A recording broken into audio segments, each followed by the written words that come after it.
बोलिए श्री लक्ष्मी नारायण भगवान की जय। कृष्णाय वासुदेवाय हरे परमात्मने प्रणतः क्लेशनाशाय गोविंदाय नमो नमः। वासुदेव सुतं देवं कंसचाणूरमर्दनं देवकी परमानंदं कृष्णं वंदे जगद्गुरु। गुरुर्ब्रह्मा गुरुर्विष्णु गुरुर्देवो महेश्वरः गुरु साक्षात् परब्रह्मा तस्मै श्री गुरुवे नमः। जय जय श्री राधारमण जय जय नवल किशोर जय गोपी चित चोर प्रभु जय जय माखन चोर। मात मेरी श्री राधिका पिता मेरे घनश्याम इन दोनों के चरणन में मेरा बारंबार प्रणाम, मेरा बारंबार प्रणाम। धनियों अनेक दिन उड़ जाएंगे जैसे उड़े कपूर, मन मूरख तू राम भज क्यों चाटे जगधू। राम कृष्ण तो एक है अंत नहीं इनमें, इनके नयन गंभीर है उनके चपल विशेष। कार्तिक मास महात्मा कथा अध्याय 10 में राजा पृथु बोले, हे ऋषि श्रेष्ठ नारद जी आपको प्रणाम है। कृपया आप यह बताने की कृपा कीजिए कि जब भगवान शंकर ने अपने मस्तक के तेज को क्षीर सागर में डाला तो उस समय क्या हुआ। नारद जी बोले, हे राजन जब भगवान शंकर ने अपना वह तेज क्षीर सागर में डाल दिया तो उस समय वह शीघ्र ही बालक होकर सागर के संगम पर बैठकर संसार को भय देने वाला रुदन करने लगा। उसके रुदन से संपूर्ण जगत व्याकुल हो उठा, लोकपाल भी व्याकुल हो गए, चराचर चलायमान हो गया। शंकर सुवन के रुदन से संपूर्ण ब्रह्मांड व्याकुल हो गया।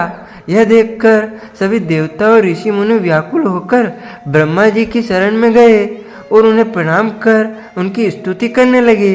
उन सभी ने ब्रह्मा जी से कहा, हे पितामह यह तोन बहुत ही विकट परिस्थिति उत्पन्न हो गई है, हे महायोगिन इसको नष्ट कीजिए। देवताओं के मुख से इस प्रकार सुनकर ब्रह्मा जी सत्यलोक से उतरकर उस बालक को देखने के लिए सागर तट पर आए। सागर ने ब्रह्मा जी को आता देखकर उन्हें प्रणाम किया और बालक को उठाकर उनकी गोद में दे दिया। आश्चर्यचकित होते हुए ब्रह्मा जी ने पूछा, हे सागर यह बालक किसका है, शीघ्रता पूर्वक कहो। सागर विनम्रता पूर्वक बोला, प्रभु यह तो मुझे ज्ञात नहीं है, परंतु मैं इतना अवश्य जानता हूँ कि यह गंगा सागर के संगम पर प्रकट हुआ। इसीलिए हे जगत गुरु आप इस बालक का जात कर्म आदि संस्कार करके इसका जातक फल बताइए। नारद जी राजा पृथु से बोले, सागर ब्रह्मा जी के गले में हाथ डालकर बार बार उनका आकर्षण कर रहा था। फिर तो उसने ब्रह्मा जी का गला इतनी जोर से पकड़ा कि उससे पीड़ित होकर ब्रह्मा जी की आंखों से आंसू टपकने लगे। ब्रह्मा जी ने अपने दोनों हाथों का जोर लगाकर किसी प्रकार सागर से अपना गला छुड़वाया और सागर से कहा, हे सागर सुनो मैं तुम्हारे इस पुत्र का जातक फल कहता हूँ। मेरे नेत्रों से जो जल निकला है इस कारण इसका नाम जलंधर होगा। उत्पन्न होते ही यह तरुणावस्था को प्राप्त हो गया है, इसीलिए यह सब शास्त्रों का पारगामी महापराक्रमी महावीर बलशाली महायोद्धा और रण में विजय प्राप्त करने वाला होगा। यह बालक सभी दैत्यों का अधिपति होगा। यह किसी से भी पराजित न होने वाला तथा भगवान विष्णु को भी जीतने वाला होगा। भगवान शंकर को छोड़कर यह सबसे अवध्य होगा। जहाँ से इसकी उत्पत्ति हुई है यह वहीं जाएगा। इसकी पत्नी बड़ी पतिव्रता सौभाग्यशालिनी सर्वगुण सुंदरी परम मनोहर मधुर वाणी बोलने वाली तथा शीलवान होगी। सागर से इस प्रकार कहकर ब्रह्मा जी ने शुक्राचार्य को बुलवाया और उनके हाथों से बालक का राज्याभिषेक कराकर स्वयं अंतर्ध्यान हो गए। बालक को देखकर सागर की प्रसन्नता की सीमा न रही, वह हर्षित मन से घर आ गया।